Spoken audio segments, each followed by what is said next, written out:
아들이십니다. 아멘. 아멘. 예, 오늘 단편 설교입니다. 절망, 고난, 극복에 관한 말씀이 되겠어요. 제목은 아래와 같습니다. 시작. 절망이 있는 곳에 제가 항상 드리는 말씀 중에 한 가지는 모든 그리스도인들이 그것도 신실하게 정말 주님을 잘 믿고 하나님을 추구하는 그런 그리스도인들이 고난 당할 수 있다는 말씀입니다. 예, 절망할 수 있다는 것입니다. 우울해할 수 있다는 것입니다. 아니요, 우울증 걸릴 수도 있다는 얘기예요. 여기에서 열애를 구하거나 재회를 구한다면 하나님 나는 그렇지 않지요. 어떻게 보면 그것은 그리스도인의 우리에게 주신 일생, 우리의 삶의 바른 처신이 아닐 것입니다. 물론 믿음에서도 마찬가지라고 생각을 합니다. 어떤 성도라 할지라도 아주 절망스럽거나 혹은 시리에 찬 그런 시간들을 지날 수도 있다는 거죠. 오늘 말씀에서 보면은 어때요? 오늘 사도 바울이 오늘 말씀에서 보면 어땠어요? 자기 생명을 내다 갖다 버리고 싶은 자기 심령을 나 이제 죽었구나 라고 하는 그 마음으로 절망에다가 자기 생명을 내어 맡기고 싶은 그런 삶의 자리까지 내려갈 수 있다는 거예요. 오늘 바울이 그거 보여주고 있는 거예요. 오늘 바울이. 여러분 마치 그 야곱이요. 야곱의 아들이 몇 명이에요? 12명. 12명 중에 막내 아들 이름이 뭐예요? 베냐민. 그러면 11번째 아들은 뭐 누구죠? 맞아요. 요셉이에요. 중간중간에 제가 짤막한 퀴즈를 내봤어요. 야곱이 요셉이 죽었다는 얘기를 들었잖아요. 그렇죠? 팔렸는데 죽었다는 이야기를 듣고서 야곱이 어떻게 이야기했습니까? 내가 스스로 스올에 내려가리라 그랬어요.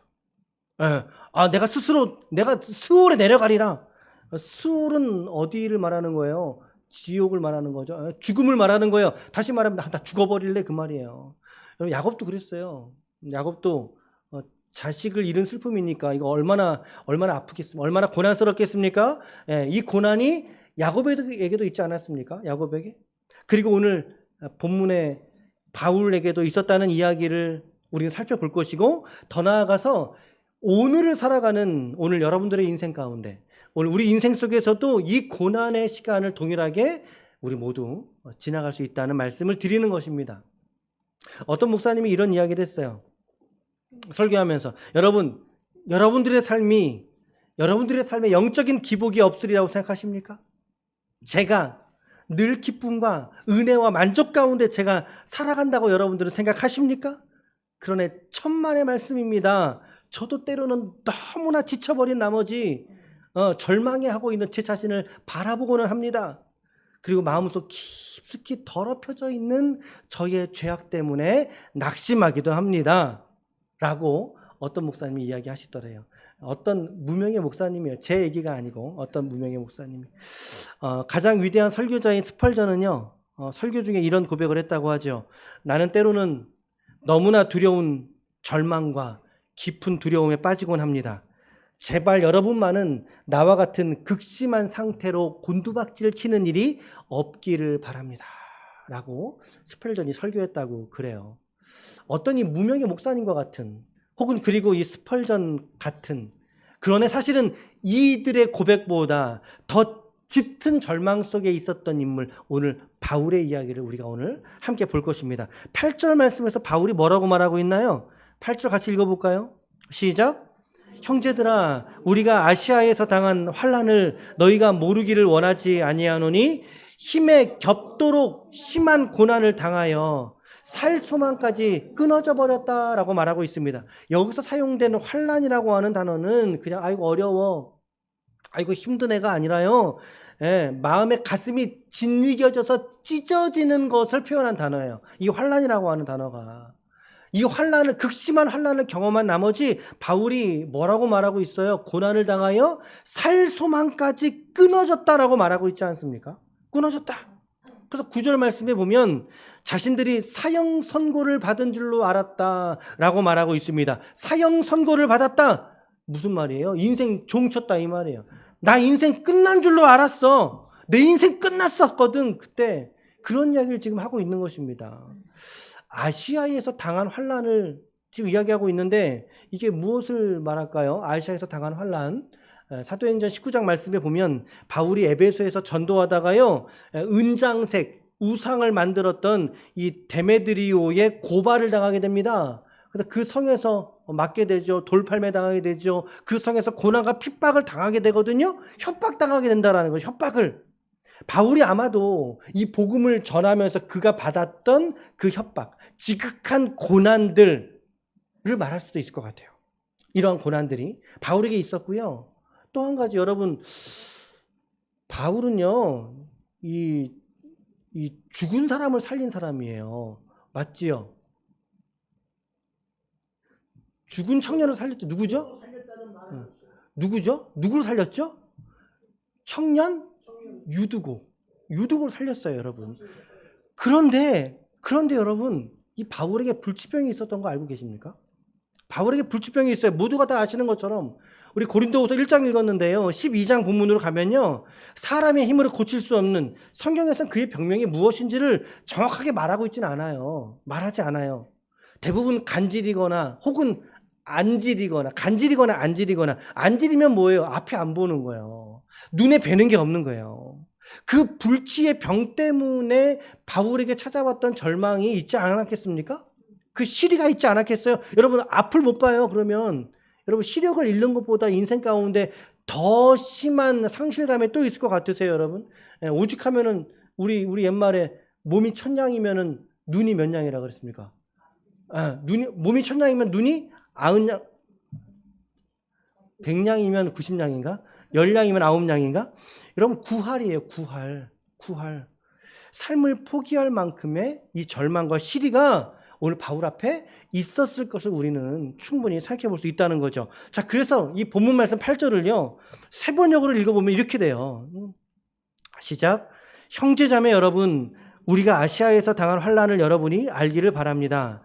우리는 힘에 겹게 너무 짓눌려서 마침내 살 희망마저 잃을 지경에, 어떤 의미에서 그리스도인의 고난은 사실은 어떻게 보면 예수 믿지 않는 사람들이 살아가는 그 절망보다 더 절망스러운 상태에 도달할 수 있다고 생각합니다. 왜 그러냐면 그 상황에 있어서의 하나님에 대한 회의가 있기 때문인 거예요. 자기 믿음에 대한 회의를 함께 경험하기 때문이라는 거죠. 하나님, 왜 저한테 이러세요? 왜 저한테 이토록 이와 같은 고난을 저에게 주십니까? 라고 하나님께 항변할 수 있지 않겠습니까? 항변하지 않겠습니까? 그렇죠? 근데 참 이상한 것은요, 그런 절망이나 고난에 빠졌던 그리스도인이라 할지라도, 자, 결국의 모습을 보자고요. 결국에는 그 그리스도인들은요, 주어진 삶에 있어서, 인생에 있어서 포기하지 않습니다. 진실한 그리스도인이라면 결국에 그 절망을 뛰어넘어서 소망과 희망을 붙잡게 되는 줄로 믿습니다. 마침내 바울이 보여주었던 것처럼, 마침내, 그리고 혹은 우리 주변에 진실한 신앙의 선배들이 보여주었던 것처럼 결국에는 이기는 믿음, 승리하는 그리스도인으로 세워지게 되는 것을 우리는 볼 수 있다는 것입니다. 과연 그들은 성경 안에서 무엇을 보았기 때문에 그런 소망을 가질 수 있을까요? 그 절망의 언덕을 그들은 무엇으로서 극복할 수 있었을까요? 영적인 비밀은 어디에 있을까요? 오늘 본문의 말씀을 통해서 우리가 세 가지 정도로 접근해 보길 원하는데, 첫 번째, 시작. 발견하는 것입니다. 하나님의 위로를 자기가 처한 삶의 일상 안에서 발견해내는 것입니다. 하나님은 위로의 하나님이시군요.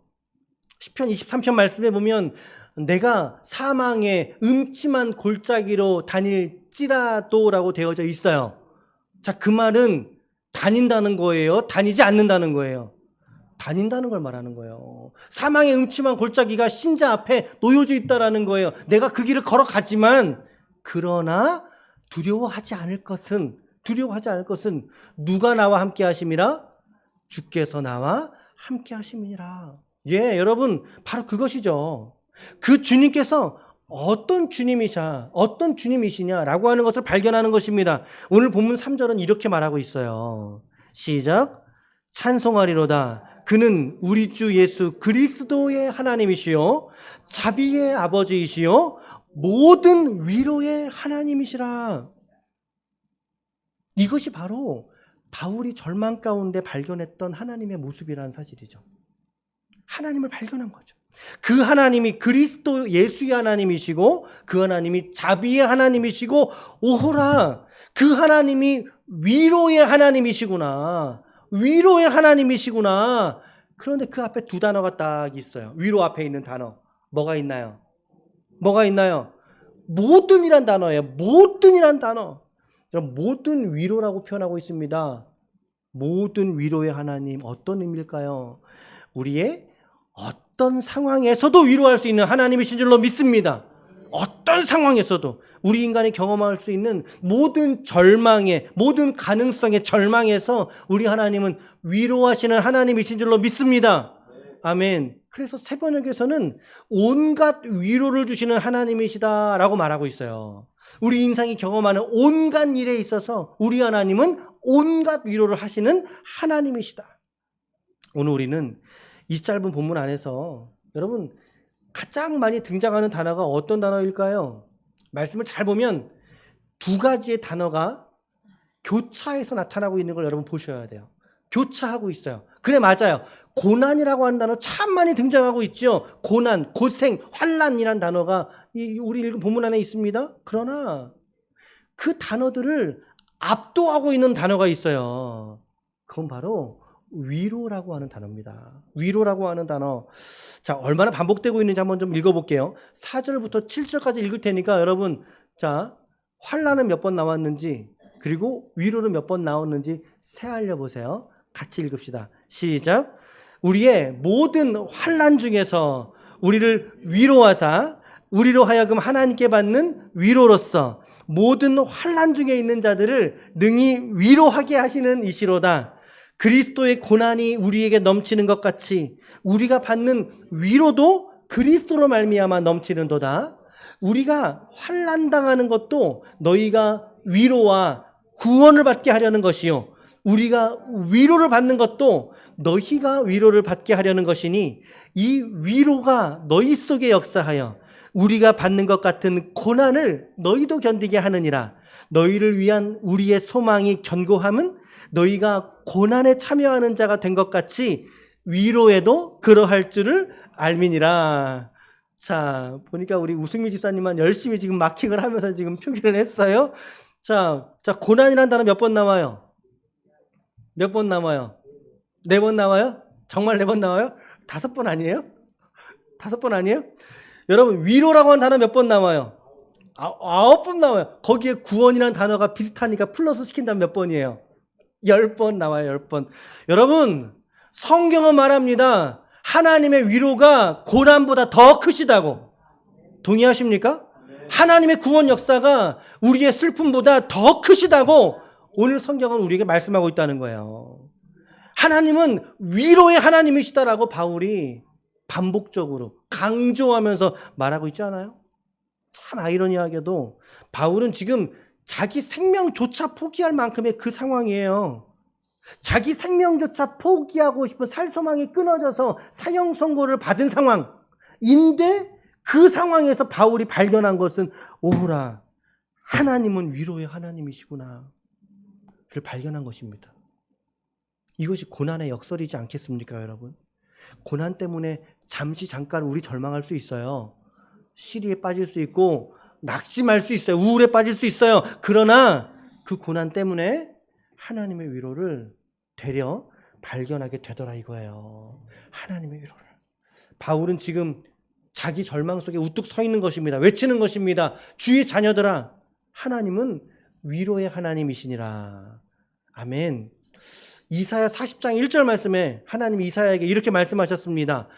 너희는 너희의 하나님이 이르시되 시작 너희는 위로하라. 내 백성을 위로하라. 하나님의 속성이 위로의 하나님의 속성이 가지고 계신 거죠. 오늘 이 바울의 놀라운 자기 고백을 여러분 살펴보시길 바랍니다. 하나님은 나의 고난 속에서도 절망 중에서도 나를 위로하시는 하나님이시다. 그렇게 죽을 고비를 넘기고요. 사람들에게 협박을 받고요. 자기 몸에 불치병을 가졌음에도 불구하고 바울이 뭐라고 말합니까? 하나님은 위로의 하나님이셔 라고 말하고 있어요. 오늘 여러분들에게 하나님은 어떤 하나님이십니까? 여러분들에게 위로의 하나님이시기를 축원합니다. 어떤 성도들은 오늘 바울과 같은 이 유사한 고난을 지나가면서 이런 고백을 합니다. 하나님, 지금 저를 둘러싸고 있는 이 모든 삶의 상황이 이거 사면초가입니다. 이거 앞뒤 좌우로 사면초가입니다. 아프고 외롭고 괴롭고 쓸쓸하고 힘들고 동서남북 어디를 바라봐도 어디에나. 그러나 내가 바라볼 수 있는 하늘이 있음에 감사를 드립니다. 라고 기도하는 자가 있지 않겠습니까? 내가 쳐다볼 수 있는 하늘의 태양과 하늘의 별을 주심을 주님 감사합니다. 내가 이처럼 기도할 수 있는 하나님이 계셔서 얼마나 감사한지 모르겠습니다. 라고 하는 기도를 하나님께 드릴 수 있지 않겠습니까? 여러분, 그런 의미에서 본다면 그리스도인의 고난과 고통은 바로 그 자리에서 하나님을 발견할 수 있는 기회가 되는 줄로 믿습니다. 하나님의 위로를 인격 안에서 만날 수 있는 기회가 된다는 거예요. 하나님이 왜 나에게 이런 고난을 주셨는지 여러분 묻지 않으셔도 돼요. 왜냐하면 잘 모르거든요, 우리가. 우리의 이 1리터짜리의 작은 머리로서 하나님의 원대하신 계획과 섭리와 뜻을 우리는 밝히 모르거든요. 인생은 그렇습니다. 잘 모르는 일도 투성이잖아요. 뭐 나에게 일어날 일들만이 아니라 우리의 자녀에게, 내 삶 속에 일어날 일들 속에서.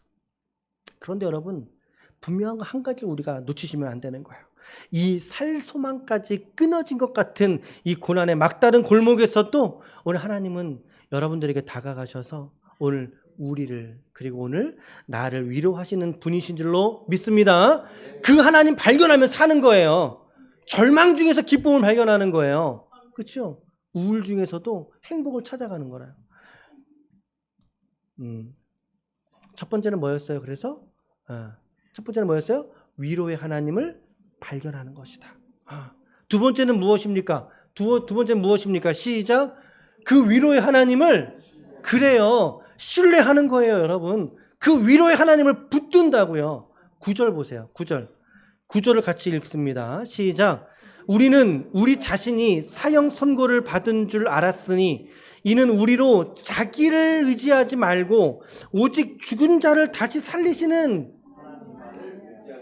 우리 이 말씀을 한 번 더 좀 크게 다 같이 다시 한번 읽어봅시다. 시작. 우리는 우리 자신이 사형 선고를 받은 줄 알았으니 이는 우리로 자신을 의지하지 말고 오직 죽은 자를 다시 살리시는 하나님만 의지하게 하심이라. 아멘. 사람들은요, 자기 생명이 위태로워지지 않을 때는 사실 자기 생각에 몸부림치며 살아요. 자기 생각이. 그런데 내가 과연 가장 진솔한 삶의 자리, 어떤 자리에서 내가 하나님을 만났는가? 내가 하나님을 어떤 자리에서 가장 진솔하게 하나님을 불렀는가? 라고 말할 때 오늘 말씀 보세요. 사형 선고를 받은 자리지 않습니까?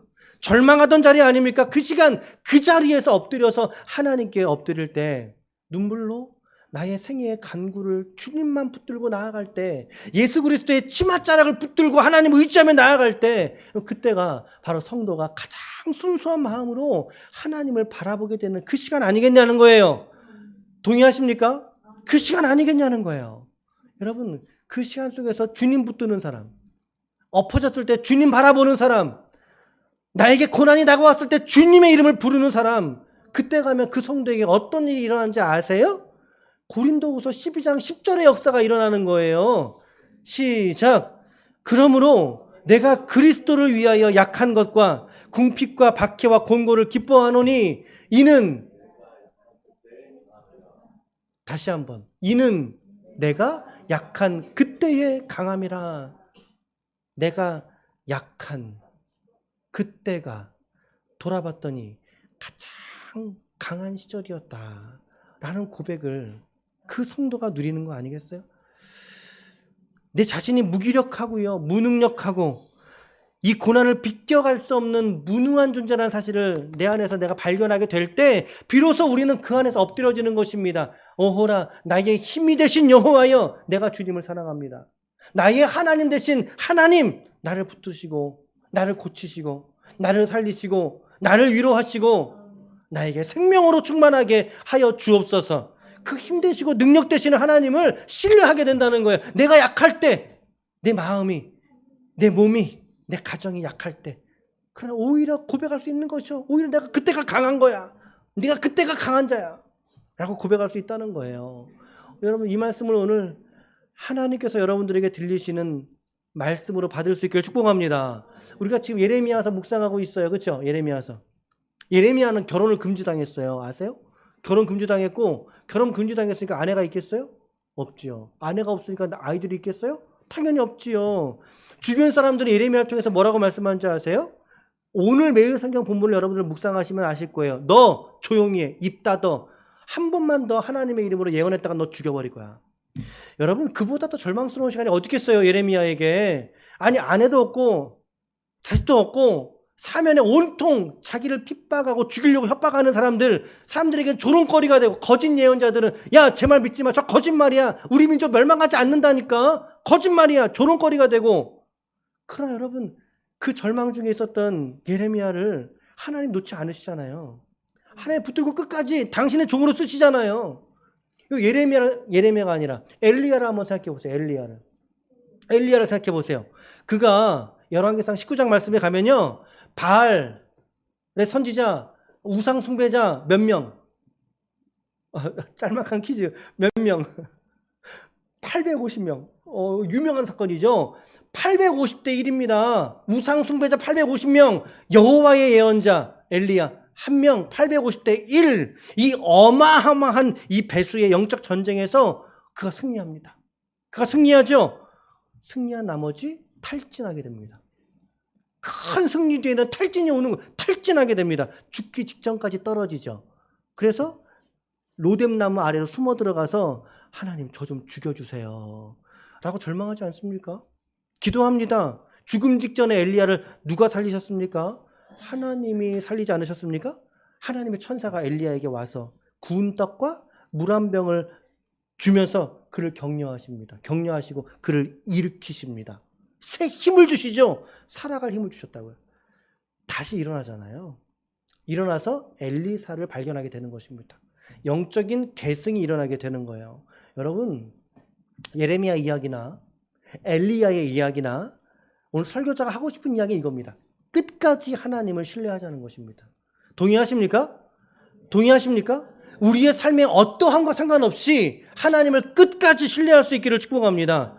그동안 내가 믿어왔던 하나님은 도대체 어떤 하나님이냐고요. 어떤 하나님이시기에 오늘 나는 내 상황 속에 나는 절망하고 있는가. 하나님을 다시금 의지하고 신뢰하게 될 때 비로소 우리는 새로운 영적인 믿음의 지경으로 여러분들이 한 발자국 들어갈 수 있게 될 줄로 믿습니다. 하나님은 오늘 여러분들을 포기하지 않으십니다.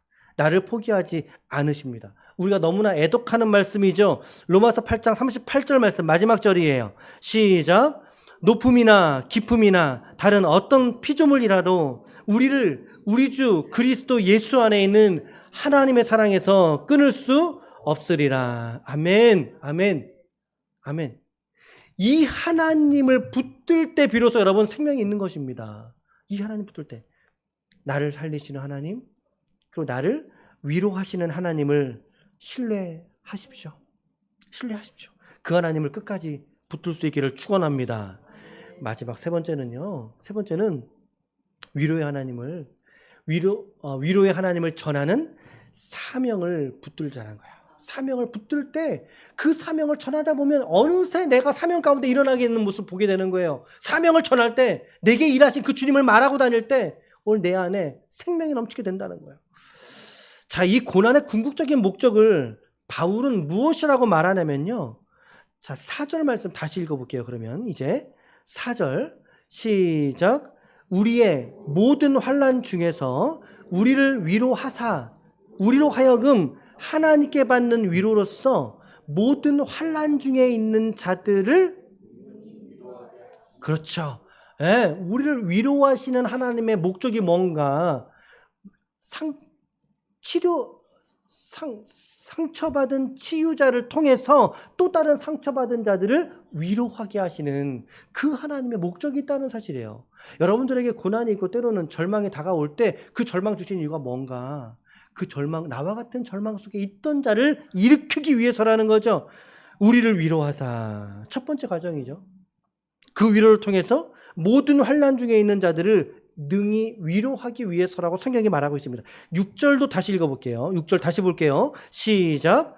우리가 환난 당하는 것도 너희가 위로와 구원을 받게 하려는 것이요, 우리가 위로를 받는 것도 너희가 위로를 받게 하려는 것이니 이 위로가 너희 속에 역사하여 우리가 받은 것 같은 고난을 너희도 견디게 하느니라. 언제나 이 은혜의 간증이 있는 성도의 삶은요, 너희를 향하여 나아갈 수밖에 없다는 거예요. 하나님이 위로하신다고 말합니다. 살리시기 위해서 그 위로를 통해서 어떻게 하세요? 또 다른 나를, 또 다른 고난의 나를, 나와 같은 고난과 절망을 넘나드는 또 다른 나를 하나님이 위로하기 위해서, 위로를 전하게 하기 위해서 그들이 당한 고난도 견디게 하는 그 사명을 주셨다라고 하는 것이죠. 시인 괴테가 이런 얘기를 했다고 하지요. 나는 눈물 젖은, 혹시 아십니까? 나는 눈물 젖은 빵을 먹어보지 못한 사람과는 인생을 논하지 않겠다라고 했다 그래요. 눈물 젖은 빵, 무엇을 말할까요? 지독한 가난, 지독한 절망, 지독한 우울함, 그 속에 빠져보지 않은 사람과는 인생을 논하지 않겠다라고 말합니다. 하나님, 여러분, 오늘 하나님의 위로를 경험해보지 못한 사람과 그 위로를 뼛속 깊숙이 경험한 사람과는요, 신앙의 무게 자체가 달라져요. 이게 달라져요. 하나님의 위로를 깊이 경험한 사람은 무게중심이 깊어집니다. 그러나 이 위로를 경험하지 못한 사람은 언제나 찰랑찰랑 되지 않습니까? 여러분, 신앙의 진지한 추구가 달라진다라는 거죠. 여러분, 내가 경험한 고난들이 있습니까? 내 인생 속에, 평생 삶 속에 그 고난에서 위로하시는 하나님을 만나셨습니까? 그렇다면 그 위로의 하나님을 이제 또 다른 나와 같은 자들을 위하여 증거해야 되는 사명을 저와 여러분들에게 주신 줄로 믿습니다. 아멘. 어떤 소년이 강아지를 한 마리 사러 이제 애견삽에 들어갔대요. 주인은 이제 막 예쁜 거 추천해 줄 거 아니에요. 이런 거 저런 거 예쁜 거 추천해 주는데 저 구석에 강아지 한 마리가 웅크리고 쭈글려 앉아 있더래요. 아저씨, 저 재 주세요. 그랬더니 아저씨가, 얘야, 쟤는 다리가 부러져서 다친 강아지라서 팔 수가 없어. 여기는 이 건강한 강아지로 데려가렴. 그랬어도 그 소년이 굳고 거절하면서, 아니에요, 저 강아지를 주세요 라고 이야기를 했대요. 하는 수 없이 강아지를 내어줬겠죠. 비용을 다 지불하고 이제 소년이 가게를 나가는데, 가게를 나가는 소년의 모습을 보았을 때 저 소년이 왜 저 강아지를 달라고 했는지를 이해했다고 합니다. 다리를 절면서 나가고 있던 것입니다. 그 소년이 다리를 절면서 나가고 있다는 것입니다. 어쩌면 그 소년은 어린 나이이지만 깨달았을 것 같아요. 저 강아지가 나와 같은 아픔을 저 강아지도 겪었구나. 나와 같은 아픔과 고난이 있다는 것을 알았기 때문에 어쩌면 그 소년은 그 강아지의 고통을 외면할 수 없던 것은 아닐까? 라고 하는 생각을 하게 됩니다. 오늘 우리 주님은 어떤 분이신가? 오늘 여러분들이 경험하고 있는 모든 그 고난에 우리 주님은 공감하시는 하나님이십니다. 그 아픔에 함께 아파하시는 하나님이신 줄로 믿습니다. 우리 주님이야말로 우리가 경험하는 어떤 고난보다 더 큰 고난을 겪으신 분 아닙니까? 더 큰 고통과 고난 당하신 분 아닙니까? 십자가에서 매를 맞아 죽으셨는데 그 예수가 당한 고난보다 더 심한 고난의 매를 이 시간 당하는 자가 누가 계십니까? 그러므로 그리스도 예수 안에 있을 때 우리 그 주님은 위로하지 못할 사람이 단 한 사람도 없는 것입니다. 여러분, 내가 어떤 병에 걸렸든 내가 나음을 입고 위로를 경험하고 하나님이 주시는 구원을 경험했다면 오늘 여러분들이 위로하지 못할 사람이 어디 있겠어요? 여러분들의 삶에 내가 지독한 고난 속에서 하나님의 위로를 만났다면 그 지독한 위로를, 고난을 당하고 있는 사람을 위로하지 못할 사람이 어디 있겠습니까? 하나님은 여러분들의 삶의 고난을 통해서 또 다른 누군가를 위로하고 격려하고 생명으로 인도하도록 오늘 우리의 고난의 때를 사용하시는 줄로 믿습니다. 이 고난의 시간이 지나고 나면 마치 예수님의 부활의 아침이 다가오듯이 찬란한 새벽과 상쾌한 새벽 공기가 많은 사람들의 찬송과 영광을 오늘 여러분들은 보게 될 줄로 믿습니다. 저도 여러분들이 당하는 겪고 계시는 고난의 이유를 잘 모릅니다. 분명한 것은 오늘 성경의 말씀을 통해서 확실하게 말씀드릴 수 있는 것은 여러분들이 그 고난 속에서 하나님을 구하고 찾는다면 하나님은 위로의 하나님으로서 여러분들을 만나 주실 것이고 그 고난에서 위로하여 주실 것이고 그 고난의 참된 주인이 하나님이심을 우리는 깨닫게 하실 것입니다. 아멘. 아멘. 오늘 저는 우리 인생 가운데 찾아오는 고난과 절망의 문제를 우리가 어떻게 극복할 수 있는가, 오늘 신앙의 관점에 관하여서 오늘 짧게 3가지로 말씀을 드렸어요. 첫 번째는요, 시작. 네, 여러분 발견하셔야 됩니다. 잘 살펴보십시오. 주의하여 기도하십시오. 두 번째는요, 위로의 하나님을, 네, 우리 하나님은 위로의 하나님이십니다. 그렇죠? 위로의 하나님이십니다. 세 번째는요, 위로의 하나님을 전하는 사명을 붙들 때 우리의 고난이 어느새 사명으로 바뀌어져 있는 우리의 모습을 발견할 수 있게 될 것입니다. 그러므로 오늘 저와 여러분, 우리는 히브리서 11장 1절과 2절에 말씀하신 그분을 바라보게 될 때 이 고난의 삶에서 승리하게 될 줄로 믿습니다. 이 말씀 읽고 마칠게요. 시작.